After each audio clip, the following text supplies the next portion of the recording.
Capítulo 70. Estertores mortais. Horan estava sentado numa liteira que os elfos haviam posicionado sobre um dos muitos blocos de pedra logo depois dos portões destruídos de Urubaém, dando ordens aos guerreiros à sua frente. 4 dos elfos o tinham carregado para fora da cidade, onde poderiam usar magia sem temer que os encantamentos de Galbatorix distorcessem seus feitiços. Eles haviam curado seu braço deslocado e as costelas quebradas, bem como os outros ferimentos que Bast havia infligido, embora o advertissem de que seria preciso semanas para que os ossos ficassem fortes como antes, e tinham insistido que ele ficasse deitado durante o resto do dia. Por seu lado, Horan havia insistido em voltar para a batalha. Os elfos tinham argumentado, mas ele contra-argumentara. Ou vocês me levam de volta, ou vou andando até lá sozinho. O desagrado deles ficara evidente, mas pelo menos concordaram em carregá-lo até onde agora se encontrava, olhando a praça. Como Horan esperara, com a morte do comandante, os soldados haviam perdido a vontade de lutar, e os Varden puderam fazer com que recuassem pelas ruas estreitas. Quando afinal voltara, os Varden já tinham liberado 1/3 ou mais da cidade, e estavam se aproximando rapidamente da cidadela. Tinham perdido muitos homens. Os mortos e moribundos enchiam as ruas, e as sarjetas estavam vermelhas de sangue. Mas com os avanços recentes, uma nova percepção de vitória dominava o exército. Horan podia ver isto no rosto dos homens, anãos e urgaus, embora não no dos elfos, que ainda estampavam uma fúria gelada pela morte de sua rainha. Os elfos preocupavam Horan. Ele os tinha visto matar soldados que tentavam se render, os abatendo sem nenhuma misericórdia. Uma vez liberada, a sede de sangue deles parecia não ter limites.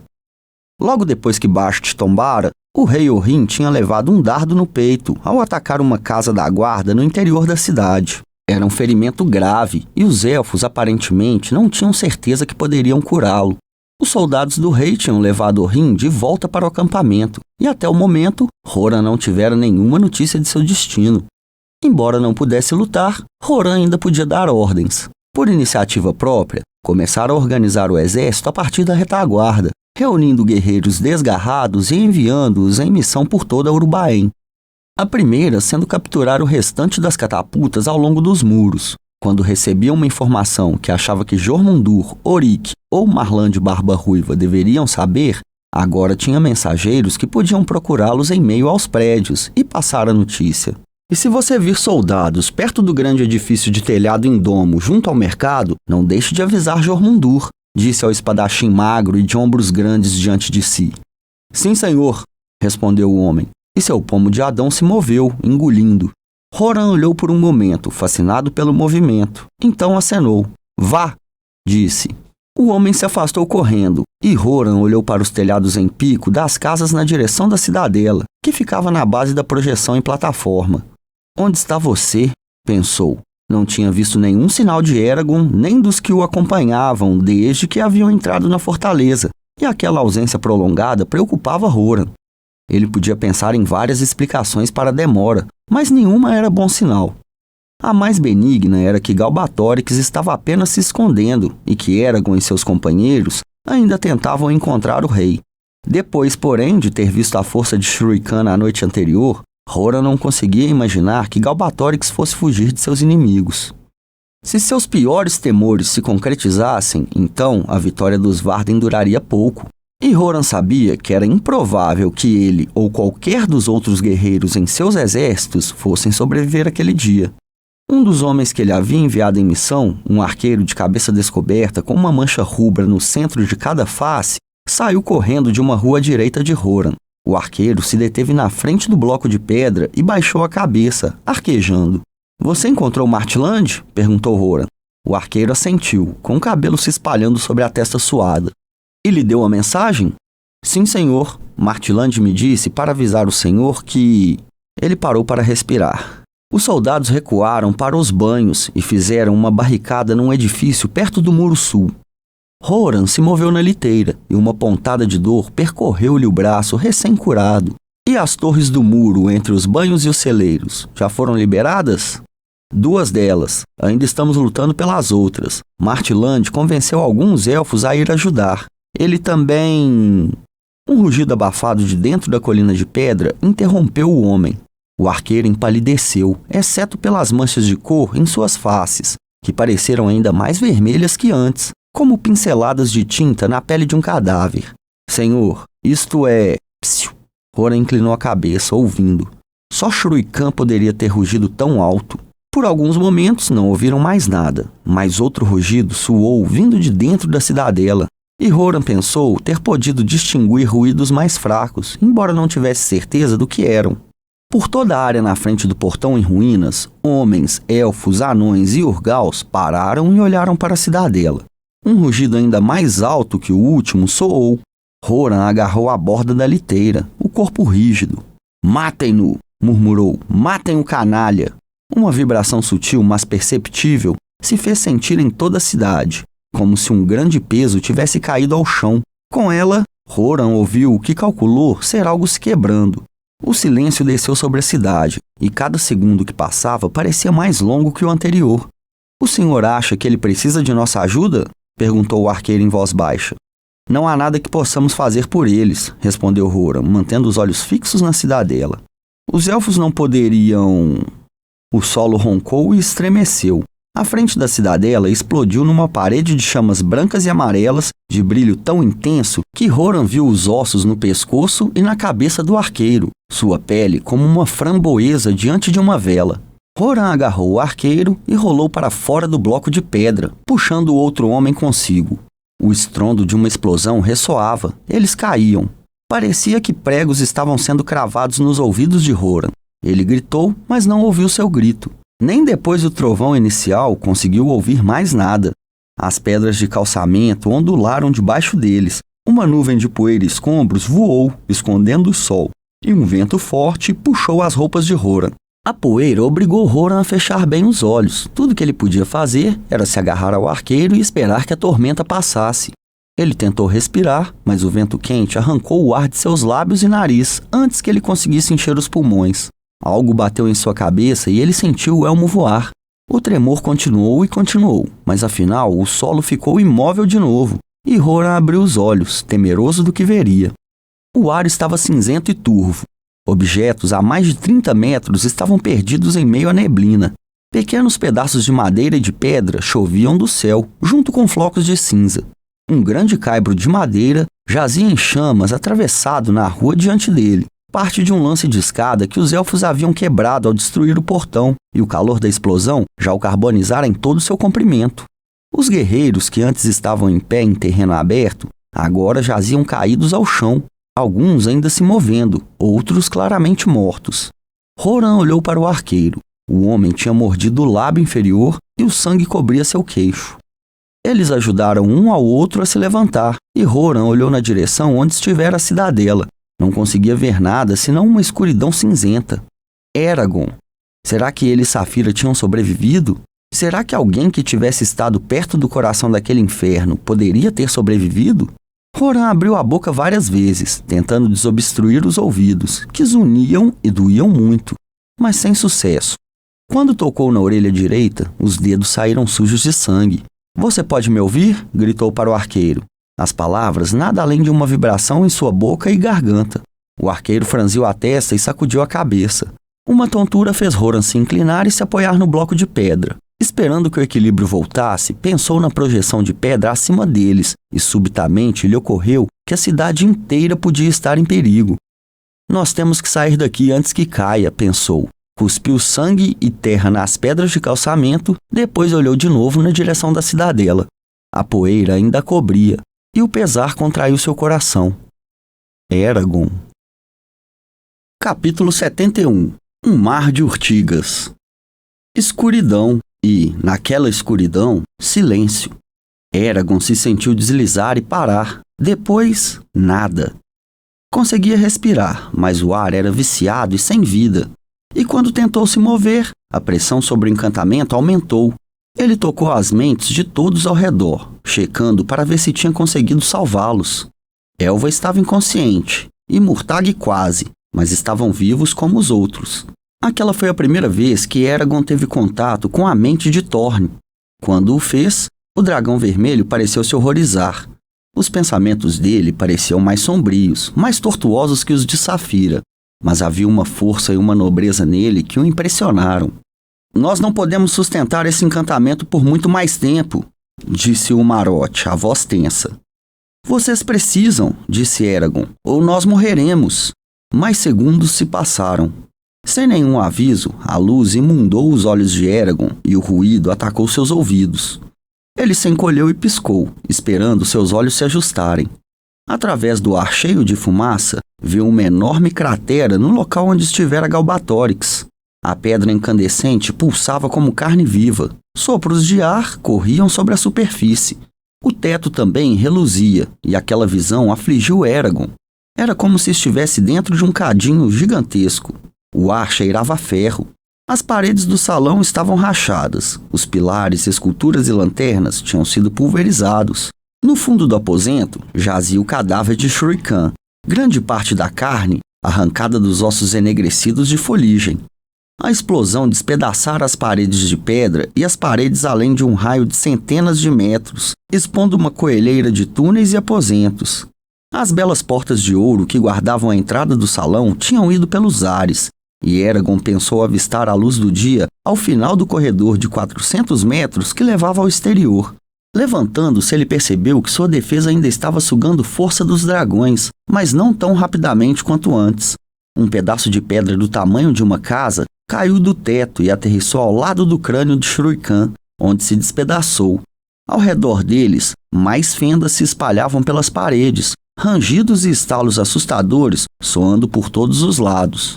Arya foi até as duas crianças, agarrou o garoto pela cintura e subiu com ele nas costas de Saphira. Uma vez lá, ela apontou para a garota e disse para Eragon: "Atire-a para mim." Eragon perdeu um segundo lutando para embanhar Brísingar. Então agarrou a garota e a atirou para a Arya, que a apanhou nos braços estendidos. Eragon se virou, desviando-se de Elva e correndo para Nazuada. "Gierda!" disse, pondo a mão nas algemas que prendiam ao bloco de pedra cinza. O encantamento não teve efeito aparente, de modo que o encerrou antes que consumisse energia demais. Nazuada gemeu e ele puxou o pano sobre sua boca. "Você tem que encontrar a chave", disse ela. "O carcereiro de Galbatorix está com ela." "Nunca a encontraremos a tempo." Eragon desembainhou Brísingar e golpeou a corrente ligada à algema em sua mão esquerda. A espada quicou ao bater nos elos, com uma reverberação áspera, sem deixar nenhum arranhão no metal. Ele golpeou uma segunda vez, mas a corrente era imune à sua lâmina. Outro pedaço de rocha caiu do teto e bateu no chão com estrondo. Uma mão o agarrou pelo braço e ele se virou. Murtag estava de pé atrás dele, com um braço apertado contra o ferimento no estômago. "Afaste-se", rosnou. Eragon se afastou e Murtag disse o nome de todos os nomes, como tinha feito antes, bem como Gierda, e as algemas de ferro se abriram e caíram, liberando Nazuada. Murtag a tomou pelo pulso e começou a levá-la em direção a Thorne. Depois do primeiro passo, ela se enfiou sob o braço dele e permitiu que ele apoiasse seu peso no ombro dela. Eragon abriu a boca e então fechou. Faria as perguntas mais tarde. "Espere!" gritou Arya, e desceu de um salto das costas de Saphira, correndo para Murtag. "Onde está o ovo? E o Eldunari? Não podemos deixá-los." Murtag franziu o senho e Eragon sentiu a informação passar dele para a Arya. A Arya virou-se, o cabelo queimado voando, e saiu correndo para uma porta do outro lado do salão. "É perigoso demais!" gritou Eragon às suas costas. "Esse lugar está desmoronando, Arya." "Vá!" disse ela. "Leve as crianças para um lugar seguro. Vá! Você não tem muito tempo." Eragon praguejou. No mínimo, desejava que ela tivesse levado Glaed consigo. Enfiou Brísingar de volta na bainha, inclinou-se e pegou Elva, que estava começando a se mover, no colo. "O que está acontecendo?" perguntou ela. Eragon a carregava para as costas de Saphira, com as duas crianças. "Estamos indo embora", disse ele. "Segure-se." Saphira já havia começado a se mover, manquejando por causa da pata dianteira ferida. Ela trotou ao redor da cratera. Thorne a seguiu de perto, Murtag e Nazuada em suas costas. "Cuidado!" gritou Eragon quando viu um fragmento do teto incandescente se partir bem acima.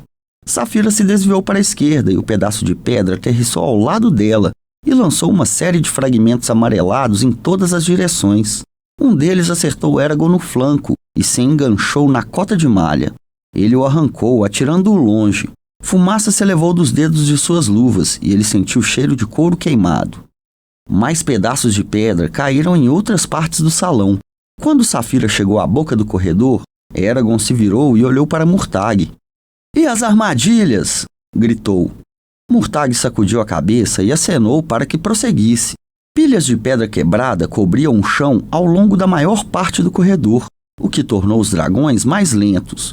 De ambos os lados, Eragon podia ver os aposentos cheios de escombros e os túneis que a explosão havia aberto.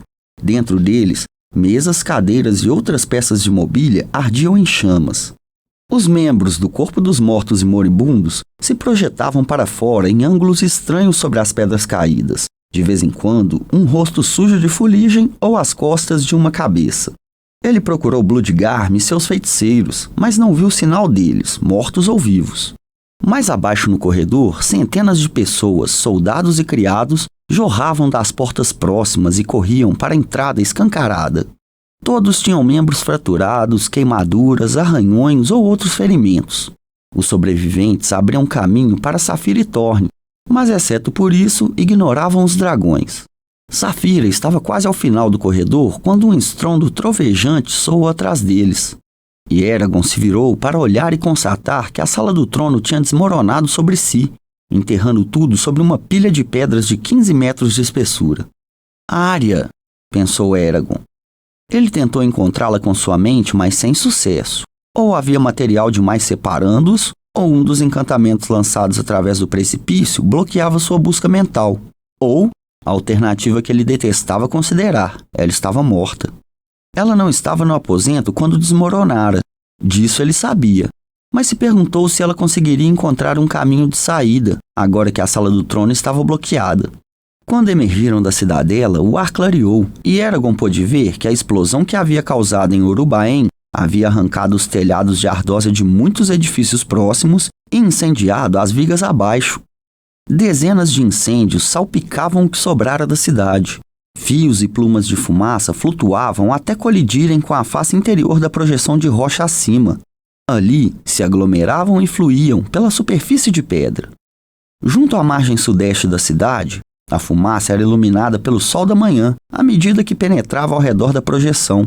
E ali, a fumaça brilhava com o laranja avermelhado de uma opala. O povo de Urubaen estava fugindo de suas casas, correndo pelas ruas em direção ao buraco do muro externo. Soldados e criados da cidadela correram para se juntar a eles, passando ao largo de Saphira e Thorne. Ao atravessarem o pátio diante da fortaleza, Eragon não lhes deu atenção. Desde que permanecessem pacíficos, pouco lhe importavam o que fizessem. Saphira parou no meio do quadrângulo e Eragon botou Elva e as duas crianças de nome desconhecido no chão. "Vocês sabem onde estão seus pais?" perguntou, ajoelhando-se ao lado dos irmãos.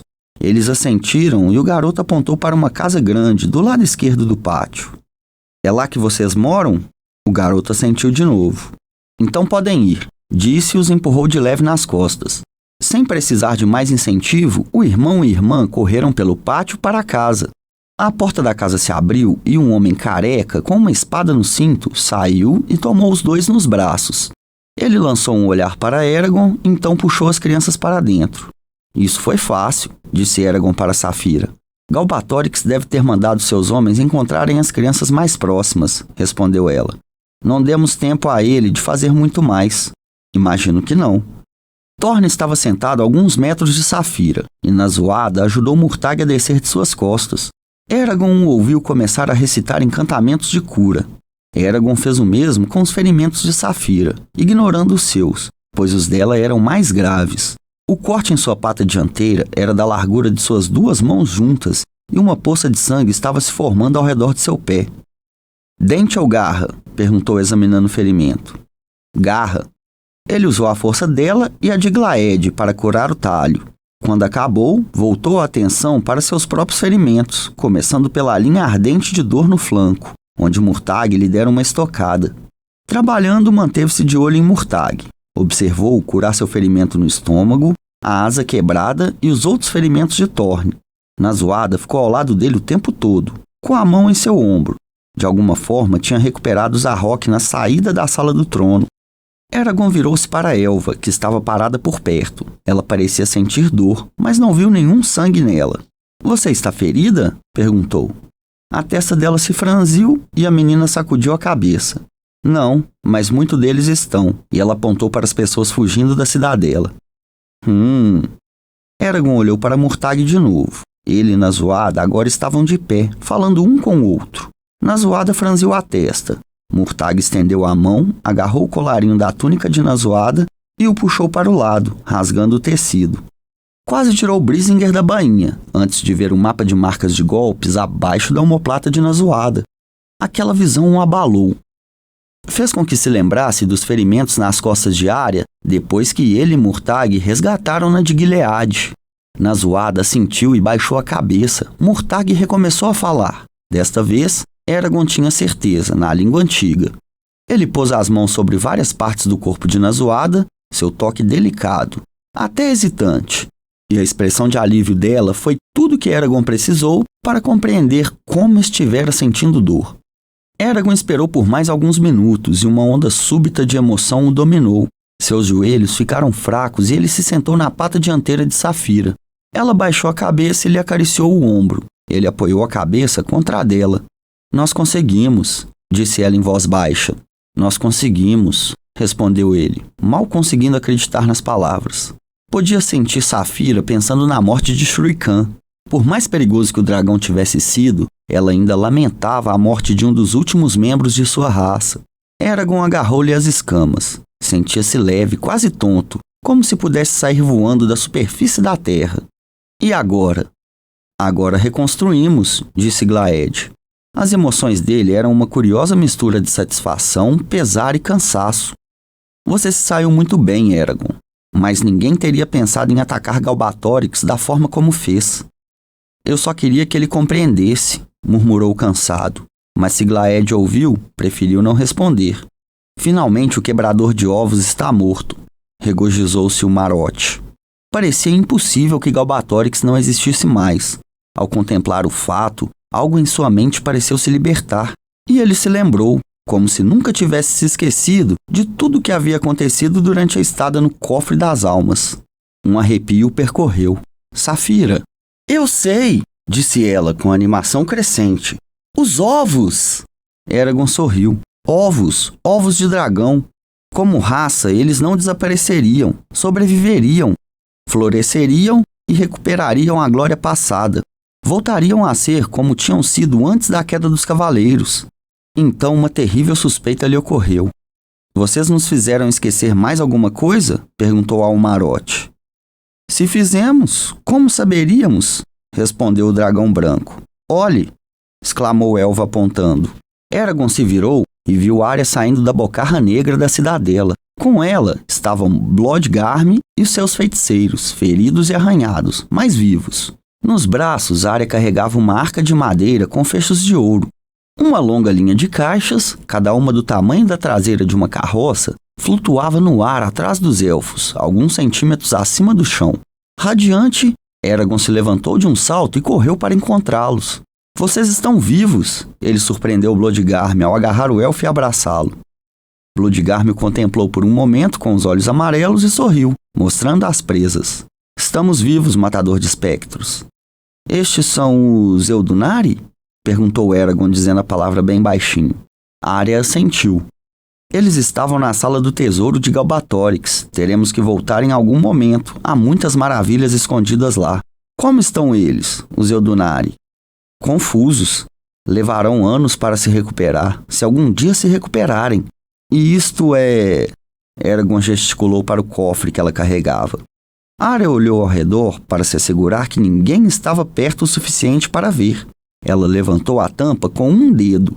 Lá dentro, aninhado em um forro de veludo, Eragon viu um bonito ovo verde de dragão com veios brancos. A alegria no rosto de Arya animou o coração de Eragon. Ele sorriu e, com um gesto, chamou os outros elfos. Quando eles se reuniram ao redor dele, sussurrou na língua antiga e contou a eles sobre os ovos em Vroengard. Eles não gritaram nem riram, mas seus olhos cintilaram e pareceram vibrar de emoção. Ainda sorrindo, Eragon balançou nos calcanhares, encantado com a reação deles. Então Saphira o chamou. Eragon! Arya, no mesmo instante, franziu a testa e perguntou: onde estão Thorne e Murtagh? Eragon girou o olhar e viu Nazoada de pé sozinha no pátio. Ao lado dela, um par de alforjes que Eragon não se lembrava de ter visto em Thorne. O vento varreu o pátio vindo de cima e ele ouviu o som de asas batendo, mas não havia sinal visível de Murtagh e Thorne. Eragon lançou seus pensamentos na direção onde acreditavam que estivessem. Ele os sentiu imediatamente, pois suas mentes não estavam escondidas, mas eles se recusaram a falar ou a ouvi-lo. Raios! Resmungou Eragon, correndo até Nazoada. Havia lágrimas no rosto dela e ela parecia à beira de perder a compostura. Para onde eles estão indo? Embora! O queixo dela tremeu. Respirou fundo, soltou o ar e se impertigou, recuperando a compostura. Praguejando de novo, Eragon se inclinou e abriu os alforjes. Nele encontrou vários pequenos Eldunari dentro de estojos almofadados. Arya, Bloodgarme! Gritou, apontando para os alforjes. Os dois elfos assentiram. Eragon correu para Saphira. Não precisou se explicar. Ela compreendeu. Abriu as asas, com ele montando em suas costas, e no momento em que conseguiu se acomodar na cela, ela levantou o voo do pátio. Vivas se elevaram da cidade à medida que os Varden a avistaram. Saphira bateu asas rapidamente, seguindo o rastro do cheiro almiscarado de Thorne pelo ar. O rastro a levou para sul, para fora da sombra, e depois virou e fez uma curva para cima, ao redor da grande projeção de rocha, seguindo para o norte em direção ao rio Ram. Por vários quilômetros, o rastro seguia reto e nivelado. Quando o largo rio, ladeado por árvores, estava quase abaixo deles, o rastro começou a seguir para baixo. Eragon examinou o terreno adiante e viu um lampejo de vermelho junto ao sopé de uma pequena colina do outro lado do rio. Ali, disse a Saphira, mas ela já havia avistado Thorne. Ela desceu numa espiral e pousou suavemente no cume da colina, onde tinha vantagem da altura. O ar que vinha da água era frio e úmido, trazendo consigo o cheiro de musgo, lama e seiva. Entre a colina e o rio havia um mar de urtigas. As plantas cresciam numa profusão tão espessa que a única maneira de passar por elas teria sido abrir um caminho. As folhas escuras, dentadas, se esfregavam uma nas outras com um sussurro delicado que se misturava com o som das águas do rio. Junto à beira das urtigas estava Thorne. Murtagh estava de pé ao seu lado, ajustando a correia da sela. Eragon afrouxou Brísinger da bainha, então se aproximou cautelosamente. Sem se virar, Murtagh disse: Você veio nos deter? Isso depende. Para onde estão indo? Não sei. Para o norte, talvez. Para algum lugar longe das outras pessoas. Você poderia ficar. Murtagh deu uma gargalhada amarga. Você sabe que não. Só causaria problemas a Nazoada. Além disso, os anões jamais aceitariam. Não depois que matei Hrothgar. Ele olhou por cima do ombro de Eragon. Galbatorix costumava me chamar de assassino do rei. Você também é um assassino do rei agora. Parece que é de família. Então seria melhor você ficar de olho em Horan. E Arya é uma matadora de dragão. Não pode ser fácil para ela. Uma elfa matando um dragão. Você deveria falar com ela e se assegurar de que esteja bem. A percepção de Murtagh surpreendeu Eragon. Vou falar. Pronto, disse Murtagh, dando um último aperto na tira. Virou-se para encarar o irmão e Eragon viu que ele estivera segurando Zarrock bem junto ao corpo, desembainhada e pronta para ser usada. Pergunto mais uma vez. Você veio para nos deter? Não. Murtagh deu um pequeno sorriso e embainhou Zarrock. Ótimo. Detestaria ter que lutar contra você de novo. Como você conseguiu se libertar de Galbatorix? Foi seu verdadeiro nome, não foi? Murtagh assentiu. Como eu já disse, não sou. Nós não somos. Ele tocou no flanco de Thorne. O que outrora éramos. Apenas precisei de um tempo para me dar conta. E Nazoada? Murtagh franziu a testa. Então ele lhe deu as costas e ficou olhando fixamente para o mar de urtigas. Quando Eragon se juntou a ele, Murtagh perguntou em voz baixa. Você se lembra da última vez em que estivemos neste rio? Seria difícil esquecer. Ainda ouço os gritos dos cavalos. Você, Saphira, Arya e eu, todos juntos e seguros de que nada poderia nos deter. No fundo da mente, Eragon sentiu Saphira e Thorne conversando. Saphira, ele sabia, lhe contaria mais tarde o que haviam dito. O que você vai fazer? Eragon perguntou a Murtagh. Sentar e pensar. Talvez construa um castelo. Tenho tempo. Você não precisa partir. Sei que seria difícil. Mas você tem família aqui, tem a mim e também Horan. Ele é tão seu primo quanto o meu, e você nunca o conheceu. Você pertence tanto a Carvajal e ao Vale Palancar, quanto pertence a Urubaém, talvez mais. Murtagh sacudiu a cabeça e continuou a olhar para os urtigas. Não daria certo. Thorne e eu precisamos de um tempo sozinhos. Precisamos de tempo para nos recuperar. Se nós ficássemos, ficaríamos ocupados demais para compreender as coisas que precisamos compreender. Boa companhia e se manter ocupado geralmente são o melhor remédio para os males da alma. Não para o que Galbatorix fez conosco. Além disso, seria doloroso estar perto de Nazuada agora, tanto para ela quanto para mim. Não, nós temos que partir. Quanto tempo acha que vai ficar fora? Até que o mundo não pareça mais um lugar tão odioso e não tenhamos mais um ímpeto de derrubar montanhas e encher o mar de sangue. Para aquilo, Eragon não tinha resposta. Eles ficaram parados ali, contemplando o rio que corria atrás de uma fileira de salgueiros. O farfalhar das urtigas se tornou mais alto, sob o sopro de um vento de oeste. Quando vocês não quiserem mais ficar sozinhos, venham nos procurar, disse Eragon finalmente. Vocês sempre serão bem-vindos em nossa casa, onde quer que seja. Viremos, prometo. Para a surpresa de Eragon, ele viu um brilho surgir nos olhos de Murtagh. Um segundo depois desapareceu. Você sabe, disse Murtagh. Nunca pensei que você conseguiria, mas estou contente que tenha conseguido. Tive sorte, e não teria sido possível sem sua ajuda. Mesmo assim, você encontrou os Eldunari nos alforjes? Eragon assentiu. Ótimo. Devemos contar a eles? Perguntou Eragon a Saphira, esperando que ela concordasse.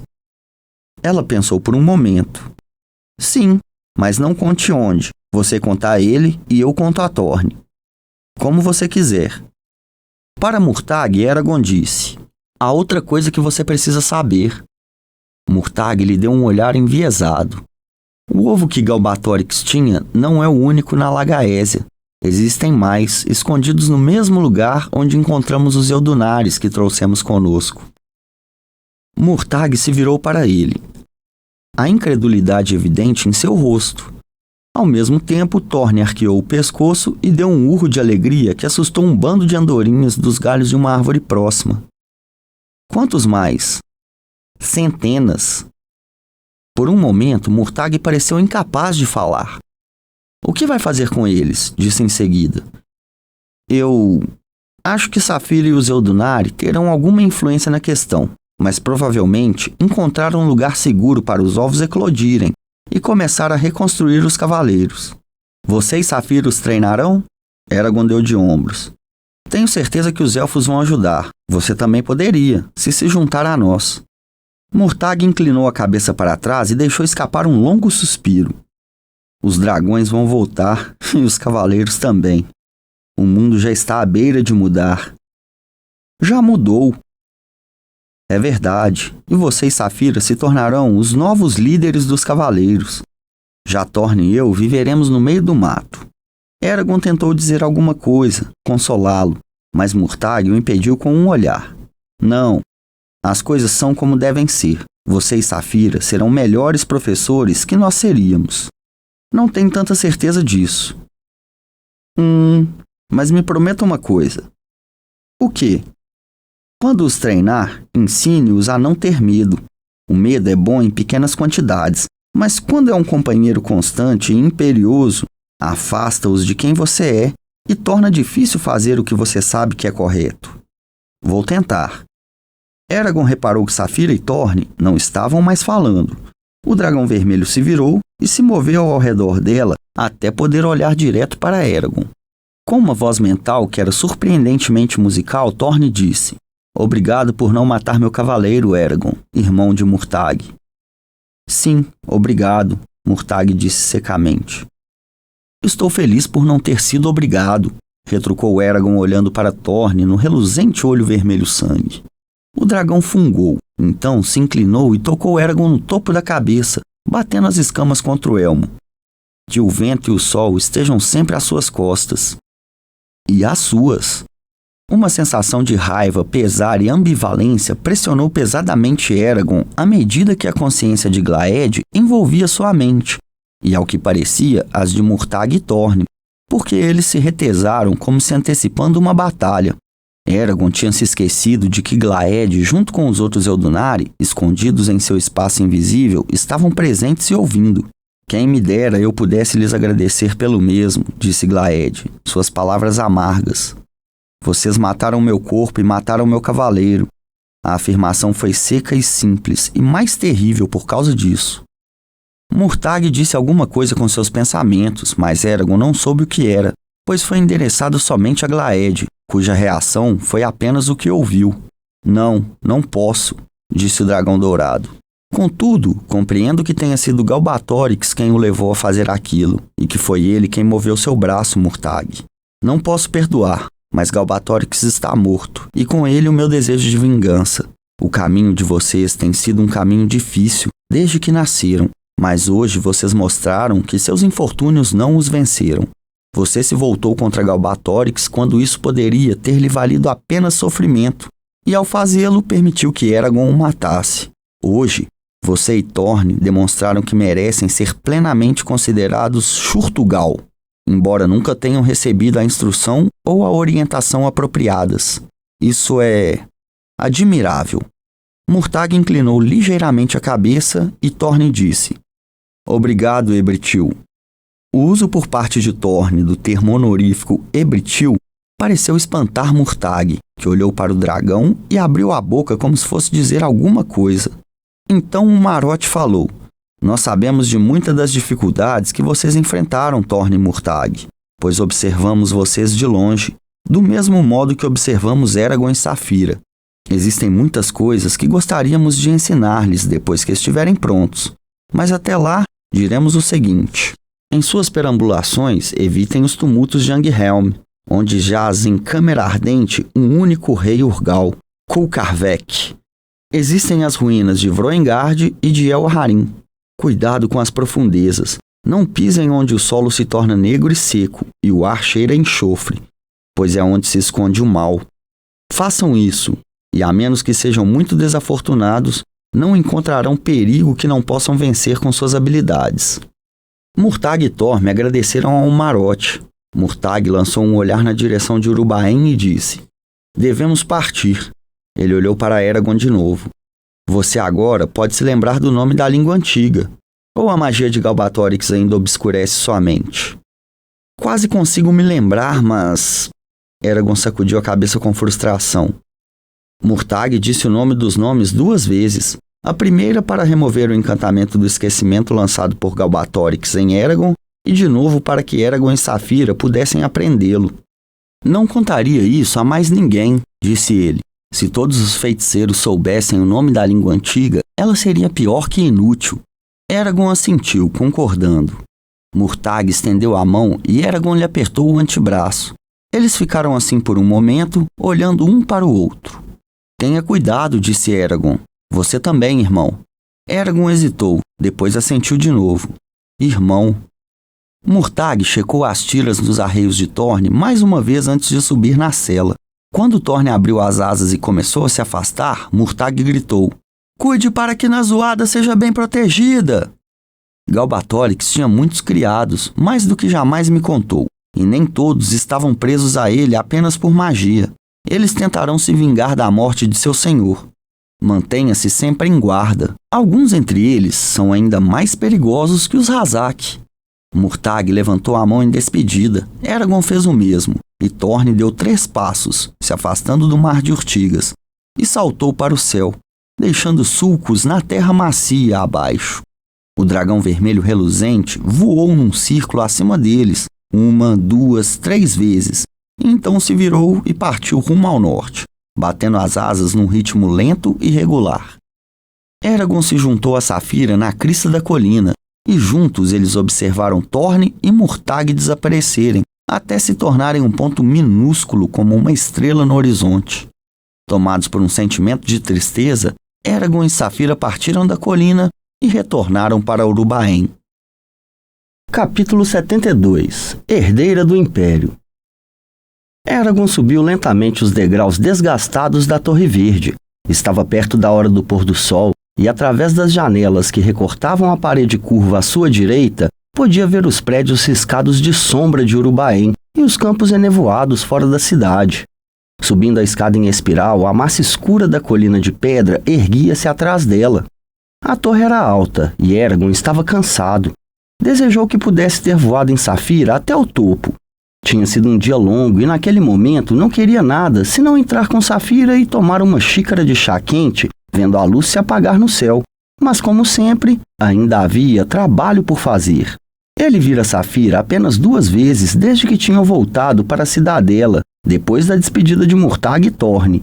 Ela passara a maior parte da tarde ajudando os Varden a matar ou capturar os soldados que restavam, e depois reunindo em acampamento as famílias que tinham fugido de seus lares e se espalhado pelo campo para ter certeza de que a projeção de rocha não se partiria ou desabaria.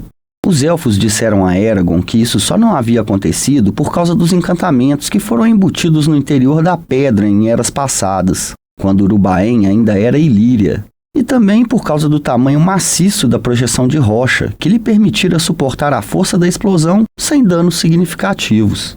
A colina propriamente dita também ajudara a conter os resíduos nocivos da explosão, embora uma grande quantidade tivesse escapado pela entrada da cidadela. Quase todo mundo que havia estado em Urubaém ou em seus arredores precisaria de cura com magia. Caso contrário, logo adoeceria e morreria. Muitos já haviam adoecido. Junto com os elfos, Eragon tinha trabalhado para salvar tantos quanto possível. A força dos Eldunari tinha lhe permitido curar um grande número de Varden e muitos habitantes da cidade. Naquele exato momento, os elfos e os anões estavam murando à frente da cidadela para impedir mais contaminação. Isso depois de revistar o prédio em busca de sobreviventes, que eram muitos, soldados, criados e centenas de prisioneiros das masmorras abaixo. O grande arsenal de tesouros que havia dentro da cidadela, inclusive o conteúdo da vasta biblioteca de Galbatorix, teria de ser resgatado mais tarde. Não seria uma tarefa fácil. As paredes de muitos aposentos haviam desmoronado. Inúmeras outras, embora ainda de pé, estavam tão danificadas que constituíam um perigo para qualquer um que delas se aproximasse.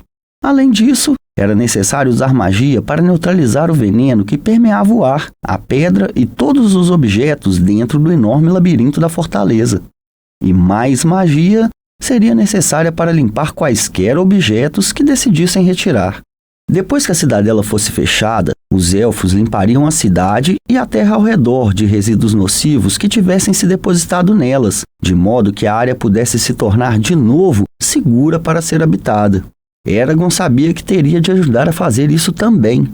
Antes de ter se juntado aos trabalhos de curar e colocar proteções dentro e nos arredores de Urubaém, Eragon tinha passado mais de 1 hora usando o nome da língua antiga para encontrar e desmantelar muitos encantamentos que Galbatorix havia lançado sobre os prédios e sobre as pessoas da cidade. Alguns dos encantamentos pareciam benignos, até úteis, tal como um cujo único propósito aparente tinha sido impedir os gonzos de uma porta de ranger, e que tirava sua energia de um pedaço de cristal do tamanho de um ovo, engastado na face da porta. Mas Eragon não ousara deixar nenhum dos encantamentos do rei intactos, por mais inofensivos que parecessem, especialmente aqueles lançados sobre os homens e mulheres sob o comando de Galbatorix. Entre eles, juramentados de vassalagem fiel eram os mais comuns, mas também havia defesas, encantamentos para conceder talentos fora do comum e outros mais misteriosos. Liberando nobres e plebeus de sua servidão, o cavaleiro ocasionalmente sentia um grito de angústia, como se tivesse tirado deles algo de precioso. Houve um momento de crise, quando retirou os grilhões de Galbatorix dos Eldunares escravizados. Os dragões imediatamente tinham começado a atacar e assaltar as mentes das pessoas dentro da cidade. Naquele momento, um grande palio de tremor se estendeu sobre Urubaém, fazendo com que todos, até mesmo os elfos, se agachassem e empalidecessem de medo. Finalmente, Bloodgarm e seus 10 feiticeiros restantes amarraram um comboio de caixas de metal contendo os Eldunares a um par de cavalos e cavalgaram para fora de Urubaém, onde os pensamentos dos dragões não tinham mais um efeito tão forte. Glaed havia insistido em acompanhar os dragões enlouquecidos, do mesmo modo que fizeram vários dos Eldunares de Vroengard. Aquela tinha sido a segunda vez que Eragon vira Saphira desde o retorno deles, quando havia alterado o encantamento que escondia o Marote e os que o acompanhavam, de modo que 5 dos Eldunares pudessem ser separados e entregues à proteção de Bloodgarm. Glaed e os 5 eram de opinião que poderiam acalmar e se comunicar com os dragões que Galbatorix havia atormentado. O cavaleiro não tinha tanta certeza, mas esperava que estivessem certos. No dia em que os elfos e os Eldunares saíram da cidade, Arya o havia contado com um pensamento de dúvida, de fora do portão arruinado, onde ela estava em conferência com os capitães do exército de sua mãe. Naquele breve intervalo de tempo em que as mentes deles tinham se tocado, ele sentira uma desolação pela morte de Slanzade, bem como grande arrependimento e raiva que se escondiam sob seu luto e pesar, e vira como as emoções dela ameaçavam subjugar sua razão e como lutava para controlá-las. Ele lhe enviara todo o conforto que pudera, mas parecia parco comparado com sua perda. Naquela ocasião e agora, e desde a partida de Murtagh, um sentimento de vazio havia se apoderado de Eragon. Tinha esperado sentir júbilo por matar Galbatorix, e embora estivesse satisfeito, e ele estava, pela morte do rei, não sabia mais o que deveria fazer. Atingira sua meta, tinha escalado a montanha inescalável. Agora, sem aquele propósito para guiá-lo, para impulsioná-lo, sentia-se perdido. O que ele e Saphira fariam da vida? O que lhes daria significado? Ele sabia que, com o tempo, eles criariam a próxima geração de dragões e cavaleiros, mas aquela perspectiva parecia distante demais para ser real. Ponderar essas questões fazia com que Eragon se sentisse nauseado e oprimido. Ele voltou seus pensamentos em outra direção, mas as questões continuaram a incomodá-lo e seu sentimento de vazio persistiu. Talvez Murtagh e Thorne tivessem tido a ideia certa. Parecia que os degraus da Torre Verde nunca acabariam. Ele subiu pesadamente, dando voltas e voltas, até que as pessoas da rua pareceram pequeninas como formigas e suas panturrilhas e seus tornozelos começaram a arder do movimento repetitivo. Ele avistou os ninhos das andorinhas nas janelas estreitas e, sob uma janela, encontrou uma pilha de pequenos esqueletos, os restos deixados por um falcão ou uma águia. Quando afinal o topo da escada em caracol apareceu, uma grande porta em lança enegrecida pelo tempo, ele parou para organizar os pensamentos e permitir que a respiração voltasse ao normal. Então subiu os últimos metros, levantou o ferrolho e entrou no grande aposento redondo no topo da Torre dos Elfos. Esperando por ele havia 6 pessoas, além de Saphira, Arya e o elfo de cabelo prateado, Lorde da Ted, o rei Orhyn, Nazuada, o rei Orik e o rei dos meninos gatos, Grim Meia Pata.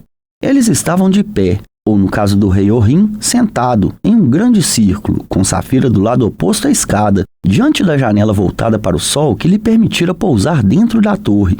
A luz do sol que se punha entrava lateralmente no aposento, iluminando os baixos relevos élficos sobre as paredes e o padrão intricado de pedras coloridas engastadas no piso. Exceto por Saphira e Grim, todos pareciam tensos e desconfortáveis. Na contração de pele de Arya ao redor dos olhos e na linha dura de sua garganta, Eragon viu a indicação de seu pesar e tristeza. Ele desejou poder fazer algo para amenizar seu sofrimento. Orhyn estava sentado numa cadeira funda, segurando o peito coberto por bandagens com a mão esquerda e uma taça de vinho na direita. Ele se movia com cuidado exagerado, temeroso de se machucar, mas seus olhos estavam brilhantes e claros, de modo que Eragon concluiu que era o ferimento e não o vinho que o deixava cauteloso. Lorde da Ted estava tamborilando o punho da espada. Ioric tinha as mãos dobradas sobre a ponta do cabo de Volund. O martelo estava de pé sobre o chão diante dele, e ele olhava fixamente para sua própria barba. Nazuada cruzara os braços como se tivesse frio. À direita, Grim Meia Pata olhava fixamente para fora por uma janela, aparentemente sem ver os outros. Quando Eragon abriu a porta, todos olharam para ele, e um sorriso surgiu no rosto de Ioric. Eragon! Ele lançou Volund sobre o ombro, andou até junto de Eragon e o agarrou pelo antebraço. Eu sabia que você o mataria. Bom trabalho! Esta noite vamos celebrar, que as fogueiras ardam e nossas vozes soem alto, até que os céus ecoem com o som de nossos festejos. Eragon sorriu e assentiu, e Ioric lhe deu mais uma palmada no braço. Então voltou para seu lugar. Eragon atravessou o aposento para ficar ao lado de Saphira. Pequenino, disse ela, esfregando seu ombro com um focinho. Ele estendeu a mão e tocou as escamas duras de sua face, confortando-se com sua proximidade. Então estendeu uma gavinha de pensamento em direção ao Zeldunari que ela ainda tinha consigo. Como ele, estavam cansados dos acontecimentos do dia, e ele percebeu que preferiam observar e ouvir a participar ativamente no debate que teria lugar. Os Zeldunari o cumprimentaram e o Marote o chamou, mas depois ficou em silêncio. Ninguém na sala parecia disposto a falar primeiro. Da cidade abaixo, Eragon ouviu um cavalo relinchar. Sons de picaretas e cinzéis vinham da cidadela. O rei Orrin se mexeu desconfortável em sua cadeira e bebericou o vinho. Grim coçou uma orelha pontuda, então fungou, como se testando o ar. Finalmente, Lord Dated quebrou o silêncio. Temos uma decisão a tomar, anunciou. Disso nós já sabemos, elfo, trovejou Orik. Deixe-o falar, disse Orrin, e gesticulou com a taça cravejada de pedras. Eu gostaria de ouvir as ideias deles sobre como acha que devemos prosseguir. Um sorriso amargo, um tanto zombeteiro, surgiu em seu rosto. Ele inclinou a cabeça para Dated, dando-lhe a palavra. Dated inclinou a cabeça em resposta. Se o elfo se ofendeu com o tom do rei, não deu sinal disso. Não há como esconder que Galbatorix está morto. Mesmo agora, a notícia de nossa vitória se espalha pela terra. Ao final da semana, a morte de Galbatorix será conhecida na maior parte da Lagaésia. Como deve ser, disse Nazoada. Ela havia tirado a túnica que os carcereiros tinham lhe dado e posto um vestido vermelho escuro, que tornava sua perda de peso durante o cativeiro ainda mais aparente, pois caía largo nos ombros e sua cintura parecia dolorosamente pequenina. Sua aparência era frágil, mas ela parecia ter recuperado parte da força. Quando Eragon e Saphira tinham voltado à cidadela, Nazoada estivera à beira de um colapso de exaustão física e mental. No momento em que Jormundur a vira, carregara-a para o acampamento e ela passara o restante do dia em isolamento.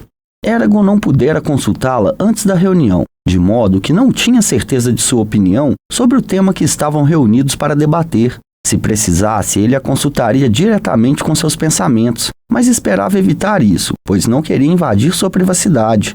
Não agora, não depois de tudo que ela suportara. Como deve ser, disse Dated, a voz forte e clara sob o teto abobado da câmara redonda.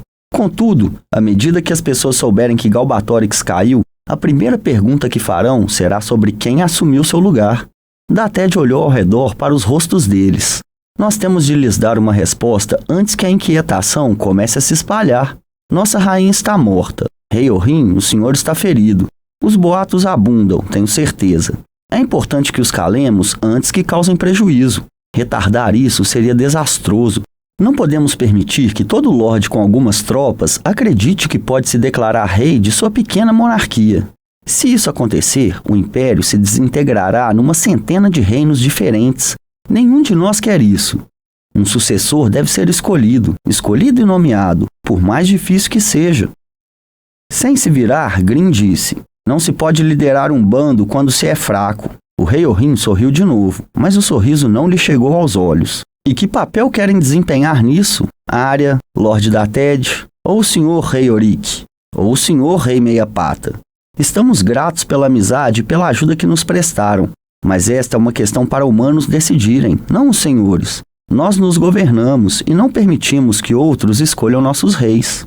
Nazoada esfregou os braços cruzados e, para surpresa de Eragon, disse, concordo, essa é uma questão que devemos resolver sozinhos. Ela olhou para Arya e Dated. Com certeza devem compreender. Vocês não nos permitiriam lhes dizer quem deve ser nomeado seu novo rei ou rainha. Ela olhou para Orik. Nem os clãs nos permitiriam escolhê-lo como sucessor de Hrothgar. Não, disse Orik, não permitiriam. A decisão, é claro, é dos senhores, disse Dated. Não ousaríamos ditar o que devem ou não fazer. Contudo, como seus amigos e aliados, nós não conquistamos o direito de oferecer nosso conselho numa questão tão importante, especialmente quando afetará a todos nós? O que quer que decidam terá implicações vastíssimas e seria bom que as compreendessem antes de fazerem sua escolha. Eragon compreendia muito bem. Era uma ameaça. Dated estava dizendo que, se eles tomassem uma decisão que os elfos desaprovassem, haveriam consequências desagradáveis. Eragon resistiu ao impulso de demonstrar seu desagrado. A postura dos elfos era previsível. Os riscos eram altos e um erro poderia acabar causando problemas por décadas. Isso Parece razoável, comentou Nazuada. Ela lançou um olhar para o rei Orrim. Orrim olhou para seu cálice e o inclinou, girando o líquido dentro dele. Como nos aconselharia escolher, Lorde Dated? Diga-nos, estou muito curioso.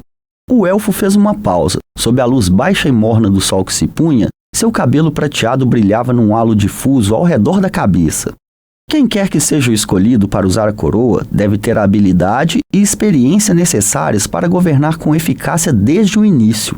Não há tempo para instruir alguém sobre as regras do comando, nem podemos nos dar ao luxo de permitir os erros de um noviço. Além disso, a pessoa deve ser adequada moralmente para assumir tal cargo. Ele ou ela deve ser uma escolha aceitável para os guerreiros dos Vardens e, numa medida menor, para as pessoas do Império. E, se for possível, também deve ser alguém que nós e os outros aliados consideremos aceitável. O senhor limita muito nossas escolhas com essas exigências, observou o rei Orrim. Elas dizem respeito apenas às qualidades de um bom governante. Ou será que é de outra opinião?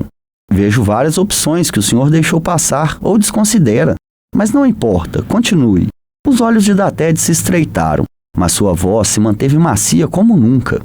A escolha mais óbvia, e uma que o povo do Império provavelmente esperará, é a pessoa que de fato matou Galbatorix, ou seja, Eragon. O ar no aposento ficou delicado, como se fosse de vidro. Todos olharam para Eragon, até Saphira e o menino gato, e ele sentiu que o Marote e os outros Eldunari também o observavam atentamente. Olhou de volta para as pessoas ao redor, nem assustado, nem enraivecido pelos olhares.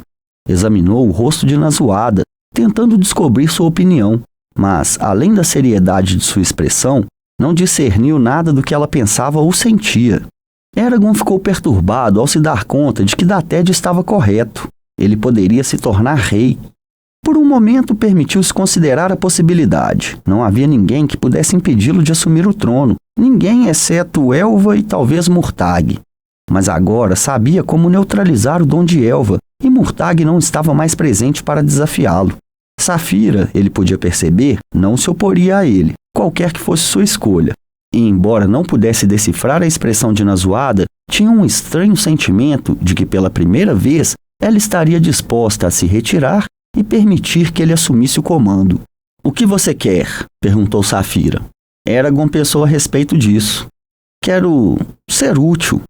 Mas poder e domínio sobre os outros, essas coisas que Galbatorix buscava, não têm apelo para mim. Em todo caso, nós temos outras responsabilidades." Voltando sua atenção para os que o observavam, ele disse: Não seria correto." O rei Orrim resmungou e tomou outro gole de vinho. Arya, Dated e Nazuada pareceram relaxar, ainda que muito ligeiramente. Como eles, os Eldunari pareciam satisfeitos com sua decisão, embora não comentassem com palavras. "Fico satisfeito por ouvi-lo dizer isso", disse Dated. "Sem dúvida você seria um excelente governante, mas não creio que seria bom para sua raça, nem para as outras raças da Lagaésia, se outro cavaleiro de dragão assumisse a coroa." Arya gesticulou para Dated. O elfo de cabelo prateado deu um ligeiro passo para trás. "Horan seria outra escolha óbvia." "Horan!" exclamou Eragon com incredulidade. Arya o contemplou, os olhos solenes e, sob a luz enviesada, brilhantes e ferozes, como esmeraldas lapidadas em padrão raiado. Foi por meio das ações dele que os Varden capturaram Urubaen. Ele é o herói de Arolgs e de muitas batalhas. Os Varden e o restante do Império o seguiriam sem hesitação. "Ele é rude e confiante demais e não tem a experiência necessária", disse Orrim. Olhou para Eragon com uma expressão ligeiramente culpada. "Contudo, é um bom guerreiro." Arya piscou uma vez, como uma coruja. "Creio que o senhor descobriria que a rudeza dele depende de com quem ele está lidando, Majestade. Contudo, está correto, Horan não tem a experiência necessária. Isso nos deixa duas opções, Nazuada e o senhor, rei Orrim." O rei Orrim se mexeu de novo na cadeira e sua testa se franziu mais que antes. A expressão de Nazuada se manteve a mesma. "Presumo", disse Orrim para Nazuada, "que deseja exercer seu direito ao trono." Ela levantou o queixo. "Desejo." A voz dela estava calma e macia como água. "Então estamos diante do impasse, pois eu também. E não cederei." Orrim girou a haste de sua taça entre os dedos. "A única maneira que vejo de resolvermos a questão sem derramamento de sangue será você renunciar." Se insistir em obter o trono, acabará destruindo tudo que nós conquistamos hoje, e não terá ninguém para culpar senão a si mesma pelo caos que se seguirá. O senhor se voltaria contra seus aliados por nenhum outro motivo, senão negar o trono a Nazuada? Perguntou Arya. O rei Orhin poderia não ter reconhecido, mas Eragon viu o que significava na realidade a postura fria e dura de Arya. Ela estava pronta para atacar e matar a qualquer momento. Não, respondeu Orhin. Eu me voltaria contra os Varden para conquistar o trono. Há uma diferença. Por quê? Perguntou Nazuada. Por quê? A pergunta pareceu ultrajar Orhin. Meu povo abrigou, alimentou e equipou os Varden. Eles lutaram e morreram ao lado de seus guerreiros. E como país, nós arriscamos muito mais que os Varden. Os Varden não têm pátria. Se Galbatorix tivesse derrotado Eragon e os dragões, poderiam ter fugido e se escondido. Mas nós não temos para onde ir senão Surda. Galbatorix teria caído em cima de nós como um raio e ele teria destruído a região inteira. Nós apostamos tudo, nossas famílias, nossos lares, nossa riqueza e nossa liberdade. E depois disso, depois de todos os nossos sacrifícios, vocês realmente acreditam que ficaremos satisfeitos de voltar para nossos campos sem outras recompensas, senão uma palmadinha na cabeça e seu régio agradecimento? Ha! Eu prefiro rastejar. Nós regamos o chão entre aqui e a Campina Ardente com o nosso sangue, e agora queremos nossa recompensa. Ele cerrou o punho. Teremos os despojos de guerra. As palavras de Orhin não pareceram perturbar Nazuada. De fato, ela parecia pensativa, quase simpática. Com certeza ela não vai dar a este vira-lata o que ele quer, disse Saphira. Espere e veja, disse Eragon. Ela nunca nos falhou. Arya disse. Eu esperaria que os senhores chegassem a um acordo amistoso e... É claro, disse o rei Orhin. Também espero isso. O olhar dele se voltou para Nazuada. Mas receio que a determinação ferrenha de Nazuada não lhe permita se dar conta de que aqui ela tem de se submeter. Arya prosseguiu. E como Dated disse, não pensaríamos em interferir nos assuntos de sua raça quando estão escolhendo o próximo governante. Eu me lembro, disse Orhin com a sugestão de um sorriso arrogante. Contudo, disse Arya, como aliados jurados dos Varden, devo lhe dizer que consideramos qualquer ataque contra eles como um ataque contra nós e responderemos à altura. O rosto de Orhin se contraiu, como se ele tivesse mordido algo amargo. O mesmo é verdade para nós anões, disse Orik. Sua voz soou como pedras raspando umas contra as outras debaixo da terra. Grim Meia Pata levantou a mão aleijada diante do rosto e inspecionou as unhas em garras dos 3 dedos que lhe restavam. A nós não importa quem se torne rei ou rainha, desde que recebamos o assento ao lado do trono que nos foi prometido. Mesmo assim, nosso acordo foi feito com Nazuada, e é Nazuada que continuaremos a apoiar até o momento em que ela deixar de ser a líder dos Varden. Ahá! Exclamou o rei Orhin, e ele se inclinou para a frente com a mão no joelho. Mas ela não é a líder dos Varden, não é mais. O líder é Eragon. Mais uma vez, todos os olhos se voltaram para Eragon. Ele fez uma ligeira careta e disse: Pensei que estivesse claro que devolvi a autoridade para Nazuada no momento em que ela foi libertada. Se não, que não haja mais dúvida. Nazuada é a líder dos Varden, não eu. E creio que ela deveria herdar o trono. Você só poderia dizer isso, disse Orhin com sarcasmo. Jurou fiel vassalagem a ela. É claro que acredita que ela deve herdar o trono. Não passa de um criado leal defendendo seu senhor e sua opinião não tem mais peso que as opiniões de meus criados. Não, disse Eragon. O senhor se engana. Se eu pensasse que o senhor ou outra pessoa seria melhor governante, eu diria. E sim, jurei fiel vassalagem a Nazuada, mas isso não me impede de dizer a verdade quando a vejo. Talvez não, mas sua lealdade a ela pode turvar seu julgamento. Do mesmo modo que a sua lealdade à Surda turva o seu, disse Orik. O rei Orhin fez cara feia. Por que vocês sempre se voltam contra mim? Perguntou passando os olhos entre Eragon, Arya e Orik. Por que em toda discussão vocês ficam ao lado dela? O vinho se derramou pela borda do cálice quando ele gesticulou em direção a Nazuada. Porque ela tem o respeito de vocês e não eu, nem o povo de Surda. Vocês sempre favorecem Nazuada e os Varden, e antes dela era a Jihad. Se meu pai estivesse vivo... Se seu pai, o rei Larquin, ainda estivesse vivo, disse Arya, Ele não estaria aqui se lamentando de como os outros o consideram. Estaria fazendo algo a respeito. Paz, disse Nazoada, antes que Orrim pudesse retrucar. Não há necessidade de insultos aqui. Orrim, suas preocupações são razoáveis. Os surdos contribuíram muito para a nossa causa. Admito francamente que sem a ajuda de vocês, nunca teríamos podido atacar o Império como fizemos, e vocês merecem uma recompensa por tudo que arriscaram, gastaram e perderam durante essa guerra. O rei Orrim assentiu, parecendo satisfeito. Você vai ceder então? Não, respondeu Nazoada. Não vou desistir do trono, mas tenho uma contraproposta. Uma que talvez satisfaça seus interesses. Orrim fez um ruído de insatisfação, mas não a interrompeu. Minha proposta é a seguinte. Grande parte das terras que capturamos se tornarão parte de Surda. Arogs, Fenster e Melian serão suas, bem como as ilhas ao sul, depois que estiverem sob nosso controle. Por meio dessa aquisição, Surda quase dobrará de tamanho. E em troca? Perguntou o rei Orrim, levantando uma sobrancelha. Em troca, jurará fiel vassalagem ao trono aqui em Urubaém e a quem o ocupar. A boca de Orrim se contorceu. Você se coloca como a grande rainha da terra. Estes dois reinos, o Império e Surda, devem estar unidos se quisermos evitar futuras hostilidades. Surda permanecerá sua para governar como quiser, salvo por uma exceção. Os feiticeiros de nossos países estariam sujeitos a alguma restrição, cuja natureza decidiremos mais tarde. De acordo com essas leis, Surda contribuiria para a defesa de nossos territórios combinados. Se algum de nós for atacado, o outro deverá fornecer ajuda, sob a forma de homens e material. O rei Orrim apoiou o cálice sobre o colo e o olhou fixamente. Mais uma vez pergunto, por que deve você assumir o trono e não eu? Minha família reina em Surda desde que Lady Marelda venceu a Batalha de Sintry e fundou o reino de Surda e a Casa de Langfield.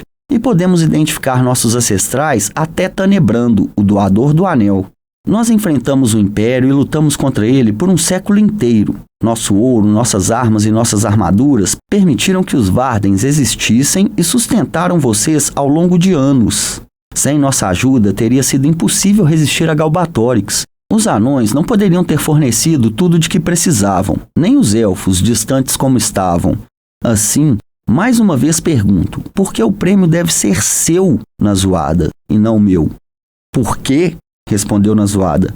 Creio que posso ser uma boa rainha, e porque, como tudo que fiz enquanto liderava os Varden, creio que seja melhor para os nossos povos e para a Lagaésia. Você tem uma alta opinião de si mesma.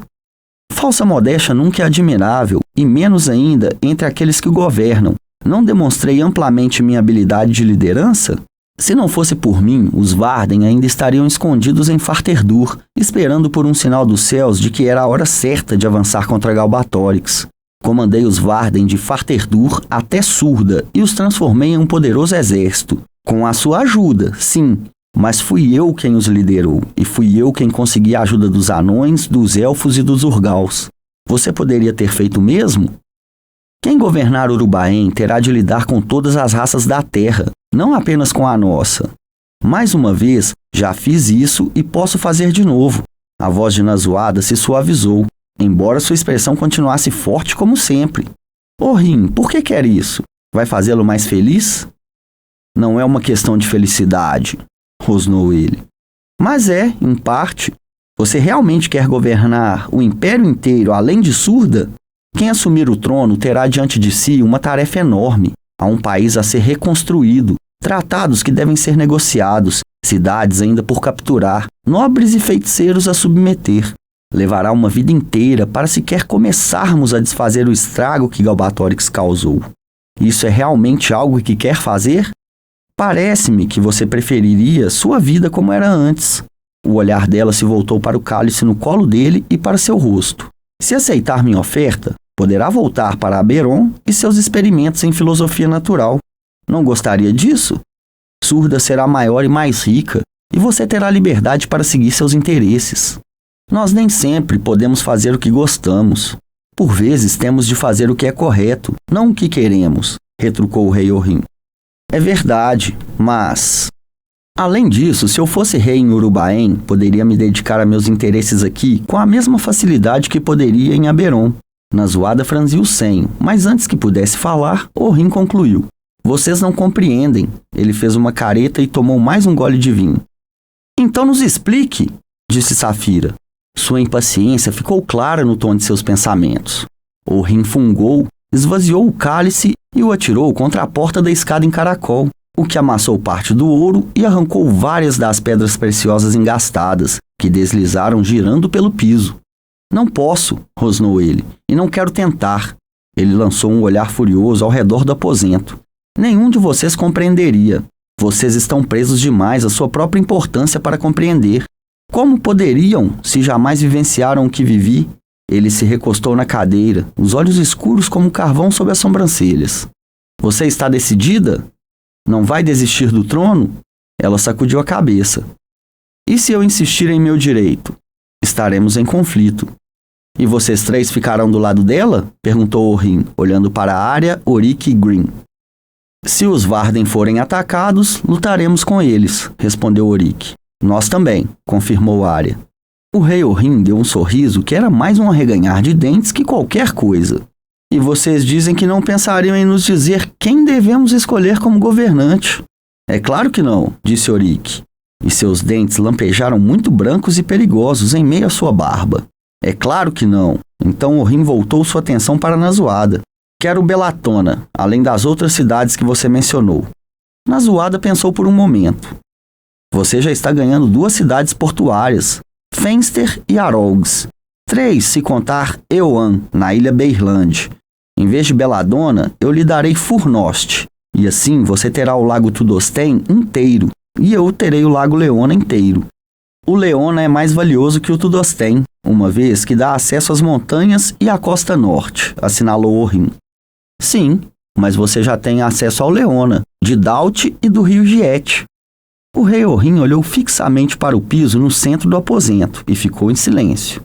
Do lado de fora, o sol se escondeu abaixo da linha do horizonte, deixando algumas nuvens iluminadas por sua luz. O céu começou a escurecer e as primeiras estrelas apareceram no crepúsculo, ligeiros pontinhos de luz na vastidão púrpura. Uma ligeira brisa começou a soprar, e no som dela, roçando contra as paredes da torre, Eragon ouviu o farfalhar das urtigas. Quanto mais esperavam, mais provável parecia a Eragon que Orhin fosse rejeitar a oferta de Nazuada, ou que fosse ficar sentado ali, em silêncio, a noite inteira. Então o rei se mexeu e levantou o olhar. Muito bem, disse em voz baixa. Desde que você honre os termos de nosso acordo, não a desafiarei pelo trono de Galbatorix. Majestade. Um arrepio percorreu o corpo de Eragon quando ouviu Orhin dizer aquelas palavras. Com a expressão sombria, Nazuada avançou até estar no centro do aposento. Então, Oric bateu o cabo de volume contra o chão e proclamou: O rei está morto! Longa vida a rainha! O rei está morto! Longa vida a rainha! Exclamaram Eragon, Arya, Dated e Green. Os lábios do menino gato se esticaram, descobrindo suas presas afiadas, e Saphira emitiu um rugido alto e triunfante, que ecoou no teto e sobre a cidade banhada pelo crepúsculo abaixo. Um sentimento de aprovação emanou do Zeldunari. Nazuada se impertigou alta e orgulhosa, os olhos brilhando, marejados de lágrimas sob a luz que caía. Obrigada, disse e olhou para cada um deles, olhos nos olhos. Mesmo assim, seus pensamentos pareciam voltados para outro lugar, e havia nela um ar de tristeza, que Eragon duvidava que os outros tivessem percebido. E por toda a terra a escuridão caiu, deixando no topo da torre o foco de luz solitário acima da cidade. Capítulo 73. Um merecido epitáfio. Depois da vitória em Urubaen, os meses se passaram ao mesmo tempo depressa e lentamente para Eragon. Depressa porque havia muito que ele e Saphira deviam fazer, e era raro o dia em que não estavam exaustos ao pôr do sol. Lentamente porque ele continuava a sentir uma falta de propósito, a despeito das muitas tarefas que a rainha Nazuada lhes dava. E parecia-lhe que estavam parados no mar em meio a uma calmaria, esperando por alguma coisa, qualquer coisa, para empurrá-los de volta à corrente principal. Ele e Saphira ficaram em Urubaen mais 4 dias depois de Nazuada ter sido escolhida rainha, ajudando a estabelecer a presença dos Vardens lá e nas áreas circundantes.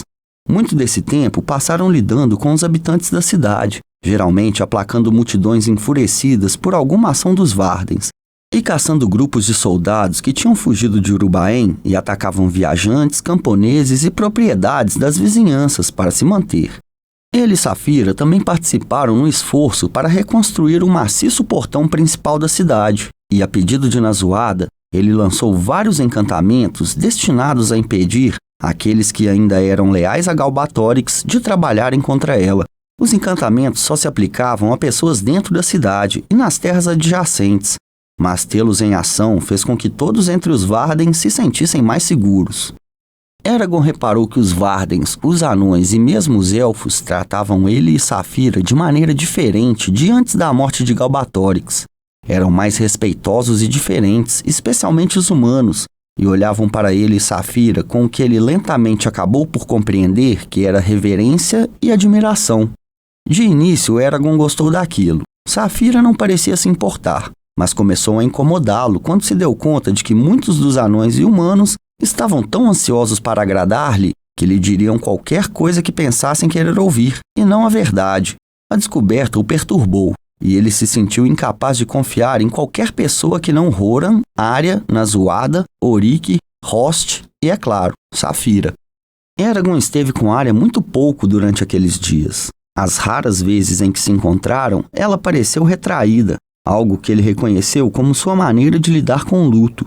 Eles nunca tinham uma chance de conversar em particular, e as únicas condolências que ele pôde oferecer foram breves e desajeitadas. Era difícil ter certeza se ela tinha apreciado. Quanto a Nazuada, ela pareceu recuperar muito de seu ímpeto, espírito e energia anteriores depois de uma única noite de sono, algo que deixou Eragon espantado. A admiração dele por ela aumentou tremendamente depois de ouvir o relato de sua tortura no Salão da Profetisa. Do mesmo modo que seu respeito por Murtagh, a respeito de quem Nazuada não disse mais uma palavra depois.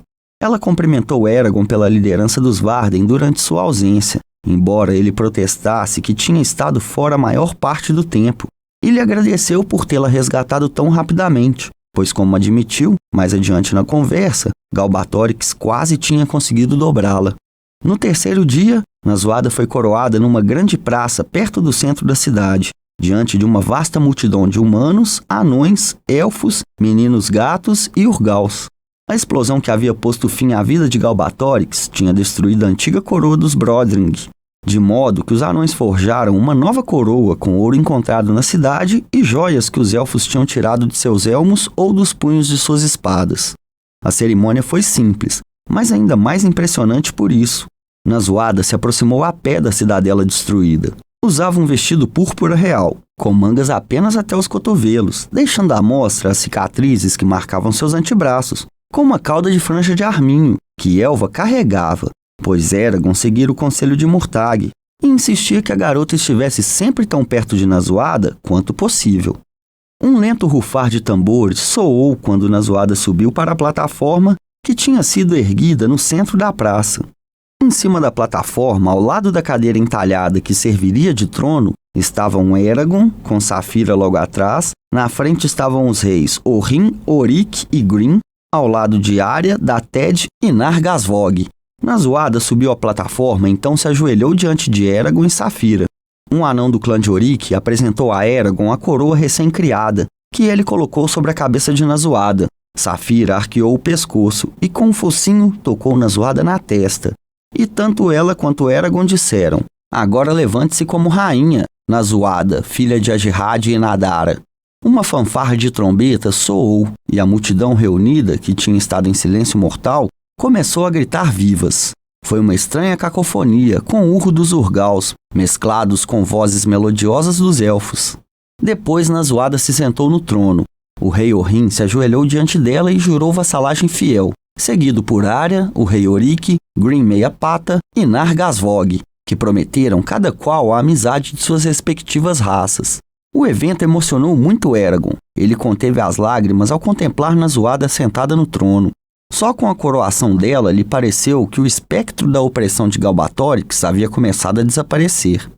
Depois houve um banquete, e os Vardens e seus aliados comemoraram durante a noite inteira e o dia seguinte. Eragon se lembrava de pouco das festividades. exceto das danças dos elfos, do bater dos tambores dos anões e dos 4 Ku que subiram numa torre do muro da cidade e ficaram lá soprando trompas feitas de crânios de seus pais.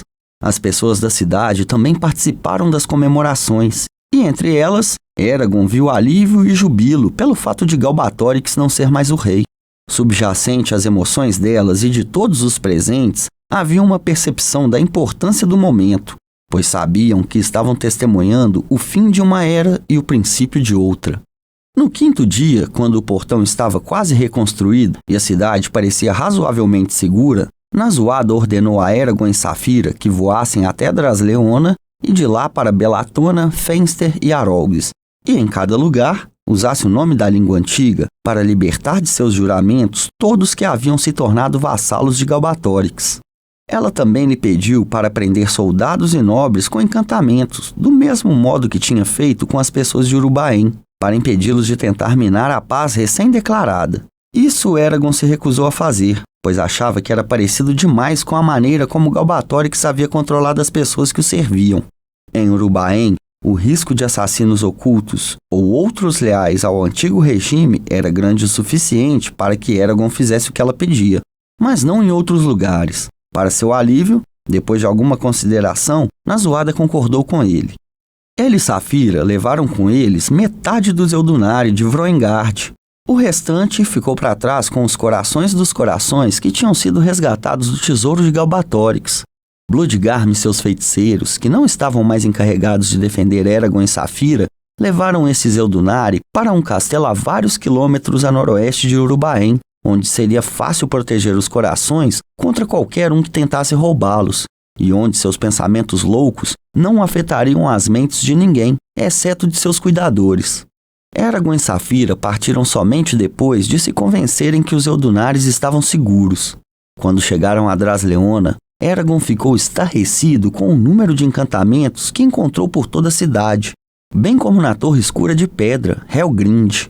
Muitos deles, calculou, tinham centenas de anos, se não fossem mais velhos. Encantamentos esquecidos de eras passadas. Ele deixou os que considerou inofensivos e removeu os que pensava que não eram. Mas muitas vezes era difícil distinguir, e ele relutava em interferir com encantamentos cujo propósito não compreendia. Nisso, os Eldunari demonstraram ser muito úteis. Em vários casos, eles se lembravam de quem havia lançado o encantamento e por quê, ou conseguiam adivinhar seu propósito a partir de informações que para Eragon não significavam nada.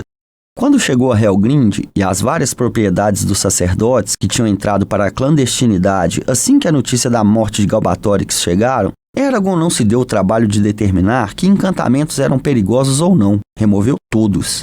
Também usou o nome dos nomes para procurar o cinto de Beloth, o sábio, nas ruínas da grande catedral, mas sem sucesso. Eles ficaram em Drasleona por 3 dias e depois seguiram para Belatona. Lá, também Eragon removeu os encantamentos de Galbatorix, assim como em Fenster e Arolges. Em Fenster, alguém tentou matá-lo com uma bebida envenenada. Suas defesas o protegeram, mas o incidente enfureceu Saphira. Se algum dia eu encontrar o rato covarde que fez isso, vou comê-lo vivo, a partir dos dedos dos pés, rosnou ela. Na viagem de volta para Urubaen, Eragon sugeriu uma ligeira mudança de direção. Saphira concordou e mudou de curso, se inclinando de modo que o horizonte ficasse numa ponta e o mundo dividido igualmente entre o azul escuro do céu e o verde e marrom da terra. Foi preciso meio-dia de buscas, mas afinal Saphira encontrou o agrupamento de colinas de arenito e entre elas uma colina em particular, um monte alto e íngreme de pedra avermelhada com uma caverna a meio caminho na encosta, e sobre a crista uma tumba reluzente de diamante.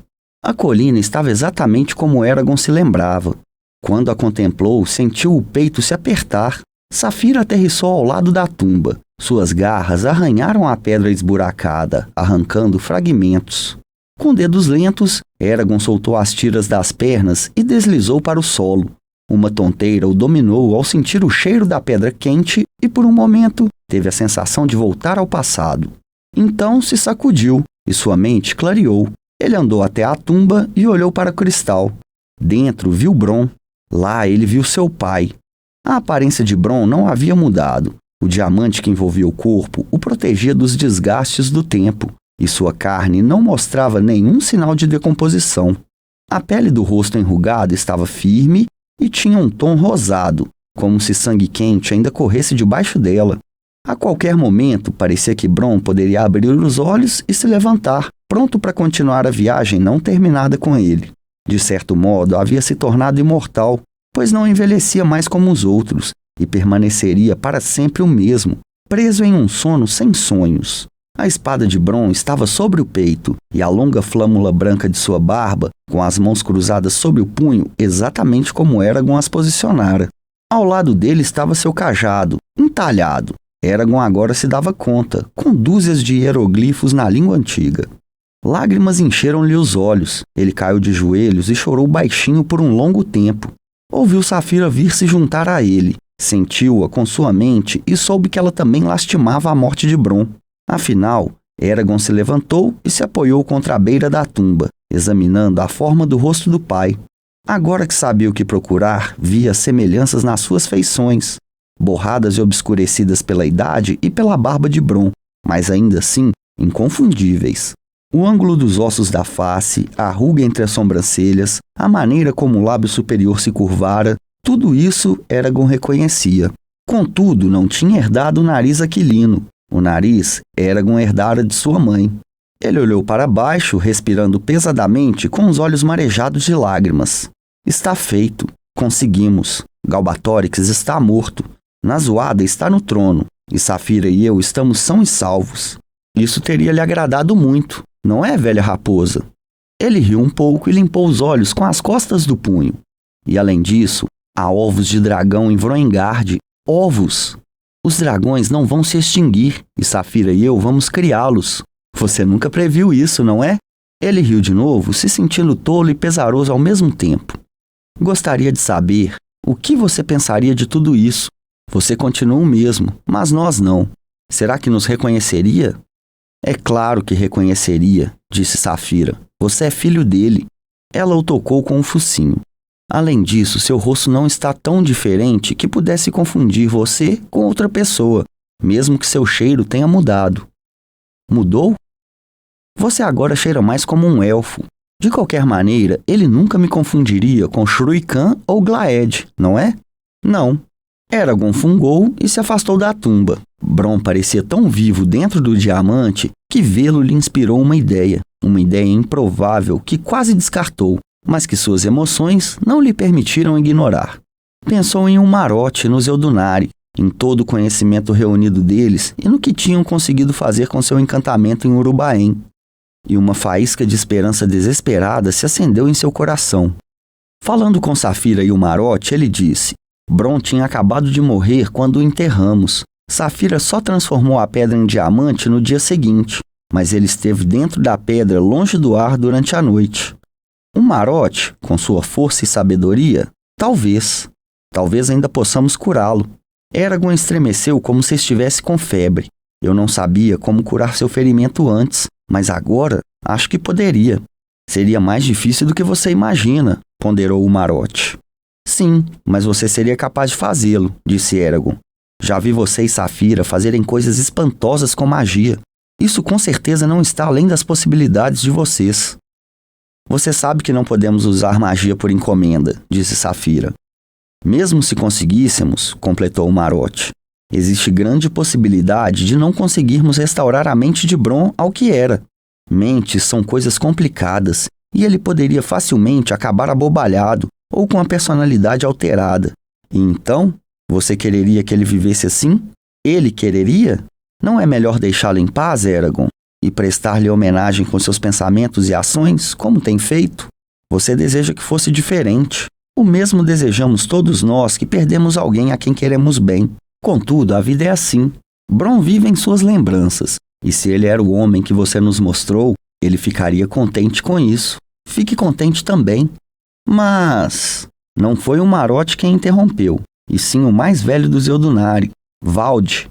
Ele surpreendeu Eragon ao falar não em imagens ou sentimentos, mas em palavras da língua antiga, com esforço e dificuldade, como se cada uma lhe fosse estranha. E Vald disse: Deixe os mortos entregues à terra. eles não são para nós. E não falou mais, mas Eragon sentiu emanar dele uma grande tristeza e compaixão. Eragon deixou escapar um longo suspiro e fechou os olhos por um momento. Então, em seu coração, se permitiu se libertar de sua esperança equivocada e, de novo, aceitar o fato de que Bronn havia partido. Ah, disse ele para Saphira, não pensei que fosse ser tão difícil. Seria estranho se não fosse. Sentiu o hálito quente dela agitar os cabelos no topo de sua cabeça quando o dragão tocou nas costas dele com o lado do focinho. Ele deu um sorriso fraco e reuniu coragem para olhar para Bronn de novo. Pai, disse ele. A palavra pareceu estranha em sua boca. Nunca tivera motivo para dizê-la a ninguém antes. Então, Eragon voltou o olhar para as runas que havia colocado na torre na cabeça da tumba, que diziam: Aqui jaz Bronn, que era um cavaleiro de dragão, e como um pai para mim, que seu nome viva em glória. Deu um sorriso doloroso ao ver como tinha chegado perto da verdade. Então falou na língua antiga e observou o diamante tremeluzir e fluir quando um novo padrão de runas se formava sobre a superfície.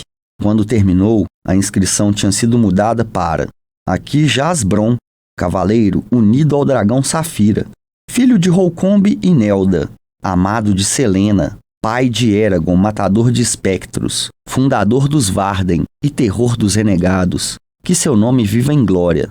Stygia Unin Mohan. Era um epitáfio menos pessoal, mas para Eragon parecia mais apropriado.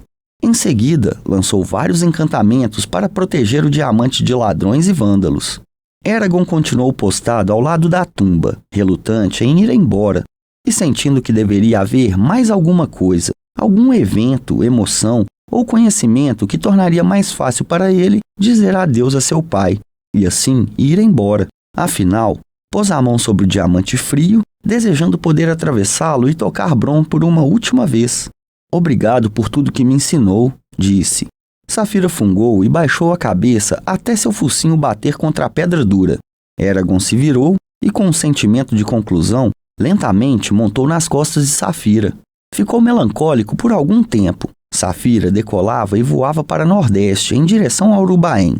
Quando as colinas de Arenito não eram mais que uma mancha no horizonte, deixou escapar um longo suspiro e olhou para o céu muito azul. Um sorriso iluminou seu rosto. O que é tão divertido? Quis saber Saphira, e balançou o rabo para trás e para frente. A escama em seu focinho está crescendo. A satisfação dela foi evidente. Ela fungou e disse: Eu sempre soube que cresceria de novo. Por que haveria de não crescer? Contudo, Eragon sentiu seus flancos vibrarem contra os calcanhares e ela ronronou de satisfação. Deu uma palmadinha nela e apoiou o peito contra seu pescoço, sentindo o calor de seu corpo enorme.